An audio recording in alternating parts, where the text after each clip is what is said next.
खास बुलेटिन में आपका स्वागत है। मैं हूं आपके साथ तान्या वर्मा। तो चलिए शुरुआत करते हैं बुलेटिन की। मुख्यमंत्री पुष्कर सिंह धामी ने भू कानून को लेकर बड़ी घोषणा की है। मुख्यमंत्री पुष्कर सिंह धामी ने कहा है कि प्रदेश सरकार आने वाले बजट सत्र में एक सख्त भू कानून लाएगी। उन्होंने कहा कि इसकी काफी लंबे समय से प्रतीक्षा हो रही है। मुख्यमंत्री ने कहा है कि उत्तराखंड 9 नवम्बर को राज्य स्थापना रजत जयंती वर्ष में प्रवेश करेगा। पिछले सालों में राज्य में के समग्र विकास के लिए कई महत्वपूर्ण योजनाएं और नीतियां लागू की गई। ये बात उन्होंने नई दिल्ली में उत्तराखंड निवास के उद्घाटन अवसर पर कही। उन्होंने कहा कि नीति आयोग की सतत विकास के लक्ष्यों की रैंकिंग में उत्तराखंड को देश प्रथम स्थान प्राप्त हुआ। ईज ऑफ डूइंग बिजनेस में राज्य को अचीवर्स और स्टार्टअप में लीडर्स की श्रेणी प्राप्त हुई। जीएसडीपी में 35% की बढ़ोतरी हुई और फिल्म निर्माण के क्षेत्र में भी सबसे अनुकूल राज्य होने के लिए भी उत्तराखंड को देश में प्रथम पुरस्कार प्राप्त हुआ है। समान नागरिक संहिता की दिशा में कदम उठाने वाला उत्तराखंड देश का पहला राज्य बना। जल्द ही यूसीसी राज्य में लागू करने की दिशा में कार्य किए जा रहे हैं। धामी ने कहा कि राज्य ने देश का सबसे प्रभावी नकल विरोधी कानून लागू किया। 3 वर्ष में राज्य में 18,500 सरकारी पदों पर नियुक्तियां दी गई। राज्य में जबरन धर्मांतरण को रोकने के लिए सख्त कानून लागू किया गया। 5,000 हेक्टेयर से भी अधिक सरकार जमीन को अतिक्रमण से मुक्त कराया। प्रदेश में लव जिहाद और ठुक जिहाद जैसी घटिया मानसिकता के खिलाफ भी कड़ा रुख अपनाते हुए सख्त कार्रवाई की जा रही है।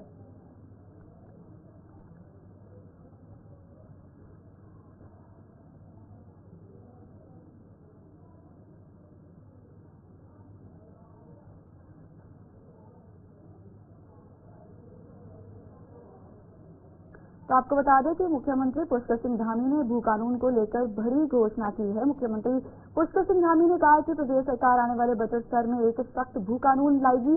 उन्होंने कहा कि इसकी काफी लंबे समय से प्रतीक्षा हो रही है। मुख्यमंत्री ने कहा है कि उत्तराखंड 9 नवम्बर को राज्य स्थापना रजत जयंती वर्ष में प्रवेश करेगा। पिछले सालों में राज्य के समग्र विकास के लिए कई महत्वपूर्ण योजनाएं और नीतियां लागू की गई हैं। ये बात उन्होंने नई दिल्ली में उत्तराखंड निवास के उद्घाटन अवसर पर कही। उन्होंने कहा कि नीति आयोग की सतत विकास के लक्ष्यों की रैंकिंग में उत्तराखंड को देश प्रथम स्थान प्राप्त हुआ। ईज ऑफ डूइंग बिजनेस में राज्य को अचीवर्स और स्टार्टअप्स में लीडर्स की श्रेणी प्राप्त हुई। जीएसडीपी में 35% की बढ़ोतरी हुई। फिल्म निर्माण के क्षेत्र में भी सबसे अनुकूल राज्य होने के लिए भी उत्तराखंड को देश में प्रथम पुरस्कार प्राप्त हुआ है। समान नागरिक संहिता की दिशा में कदम उठाने वाला उत्तराखंड देश का पहला राज्य बना।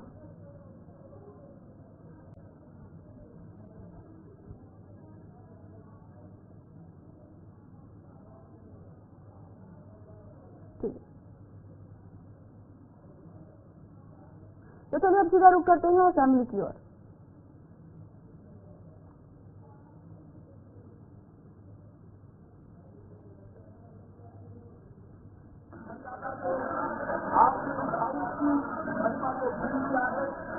देखिए, आप तस्वीरों में साफ देख सकते हैं कि किस तरह से विपक्ष एक दूसरे पर हल्ला बोल रहा है।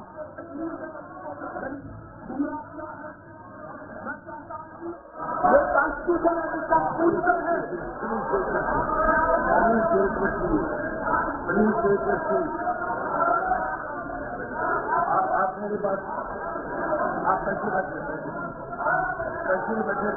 लोन साहब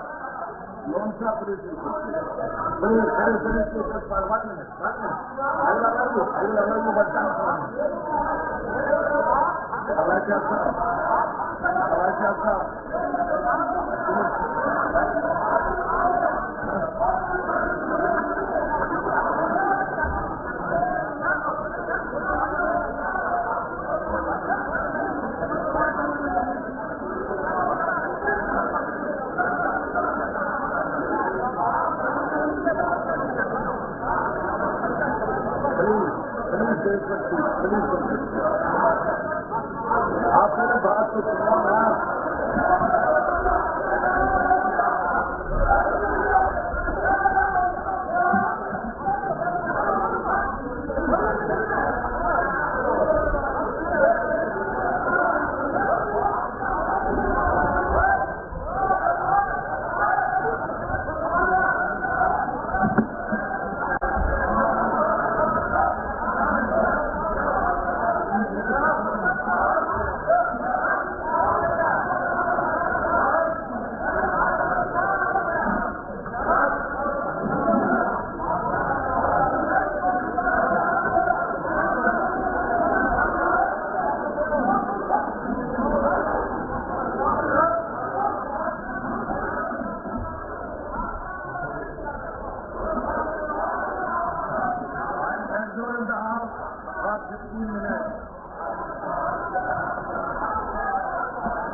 देख सकते हैं कि किस तरह से आज जो असेंबली जम्मू कश्मीर कानून साज असेंबली का आज चौथा दिन है और आज चौथे दिन के दौरान भी आज जब कार्रवाई जो है शुरू हुई है उसके साथ ही अपोजिशन की जानिब से हिजब इख्तिलाफ की जानिब से दोबारा से हंगामा किया गया है, जहां पर कल सरकार की जानिब से जो नायब वज़ीर आला सुरिंदर चौधरी की जानिब से जो करारदाद खसूसी दर्जा जम्मू कश्मीर के हवाले से पेश की है पहले, जिसके बाद में स्पीकर ने वोटों के जरिए पास किया है। उसके बाद कल से ही इस सेशन में हंगामा हुआ है। हंगामे के बाद ही जहां पहले 1 घंटे के लिए कार्रवाई मुअत्तल हुई है, वही आज सुबह 10 बजे तक कार्रवाई को मुअत्तल किया गया था स्पीकर की जानिब से, और आज सुबह 10 बजे जब कार्रवाई दोबारा शुरू हुई तो उसके बाद ही कार्रवाई शुरू होते ही हिजब इख्तिलाफ की जानिब से हंगामा हुआ है, जहां उन्होंने कहा है, मांग की है कि इस करारदाद को वापस किया जाए। आप देख सकते हैं कि किस तरह से हिजब इख्तिलाफ के जो अरकान असेंबली हैं उनकी जानिब से लगातार एहतजाज किया जा रहा है। जो करारदाद है उसको फाड़ दिया जा रहा है। जो अरकान असेंबली है हिजब इख्तिलाफ के, जिनमें leader of opposition Sunil Sharma और दीगर जो 28 अरकान कानून साज असेंबली है उनकी जानिब से लगातार वो एहतजाज कर रहे हैं और उनकी मांग है जब तक इस करारदाद को वापस नहीं किया जाता है तब तक वो एहतजाज जारी रखेंगे। आज कानून साज असेंबली का आज चौथा दिन था। आज वोट ऑफ थैंक्स पेश करना था, जहां पर एलजी की जानिब से जो खुतबा दिया गया था, और इस सिलसिले में जब कार्रवाई शुरू हुई है तो हिजब इख्तिलाफ की जानिब से हंगामा किया गया है, एहतजाज किया गया है। तो हंगामे के बाद ही जो स्पीकर है अब्दुल रहीम रासिर, उनकी जानिब से फिलहाल 15 मिनट के लिए कानून साज असेंबली को मुअत्तल किया गया है। अब 15 मिनट के बाद जब सेशन दोबारा शुरू होगा उसके बाद ही देखना होगा कि क्या हिजब इख्तिलाफ की जानिब से दोबारा हंगामा किया जाता है या कि फिर कार्रवाई को मामूल के मुताबिक चलाया जाएगा। जहां पर आज वोट ऑफ थैंक्स पेश करने की एलजी की जानिब से जो खुतबा दिया गया था उसके साथ साथ फिलहाल 15 मिनट के लिए कानून साज असेंबली की कार्रवाई को फिलहाल मुअत्तल किया गया।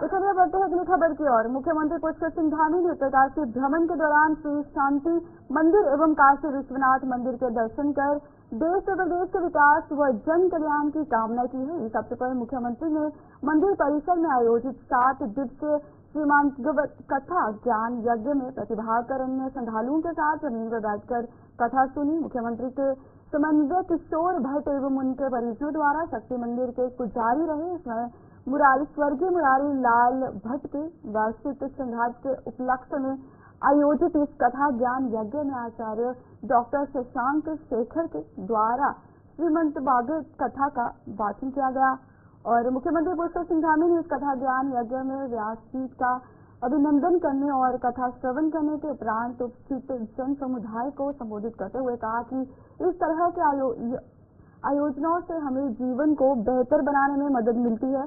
मुख्यमंत्री ने कहा कि हम सभी पर भगवान की बहुत बड़ी कृपा है और जो हमें इस तरह के धार्मिक आयोजन कराने के लिए प्रेरित करते हैं। मुख्यमंत्री पुष्कर सिंह धामी ने कहा कि देवभूमि में धामों की पवित्रता बनी रही चाहिए और हमारे चारों धामों के नाम का दुरुपयोग कोई ना कर सके, इसके लिए हमारी सरकार ने कैबिनेट में प्रस्ताव भी पारित किया है। उत्तराखंड समान नागरिक संहिता बनाने वाला पहला राज्य है। राज्य में धर्मांतरण कानून का भी सख्ती से अनुपालन सुनिश्चित कराया जा रहा है।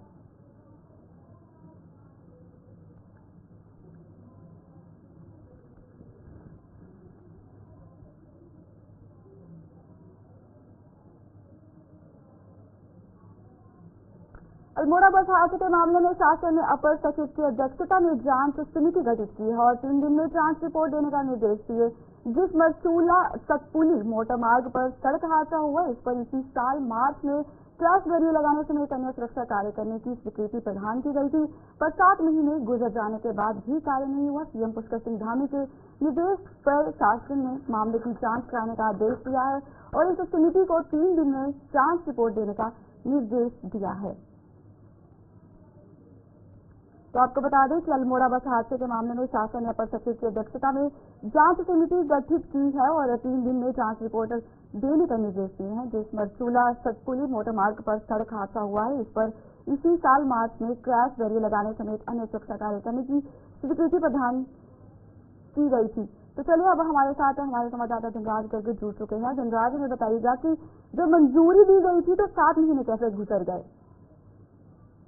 धनराज, आप हमें सुन पा रहे हैं? उत्तराखंड के अंदर देखिए जिससे उत्तराखंड के अंदर अल्मोड़ा में एक बड़ा जो बस हादसा है वो सामने बैठा है, जिसमें 25 लोगों की मौत भी हो गई है। लेकिन देखिए कि अब दर पतर कहीं न कहीं जो पोल है वो खुलती हुई हादसे की नजर आ रही है, क्योंकि कई कारण ऐसे निकल कर सामने आए हैं कि जिसके कारण से ये हादसा हुआ है। सबसे पहला कारण जो था वो लोडिंग बस का कारण था, जिस पर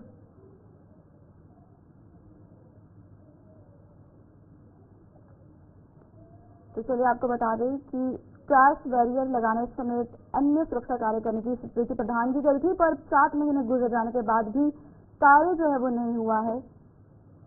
तो चलिए अब हम बढ़ते हैं अगली खबर की ओर। नैनीताल जिले में कैंची धाम के पास सुरंग बनाने की योजना को लगा है।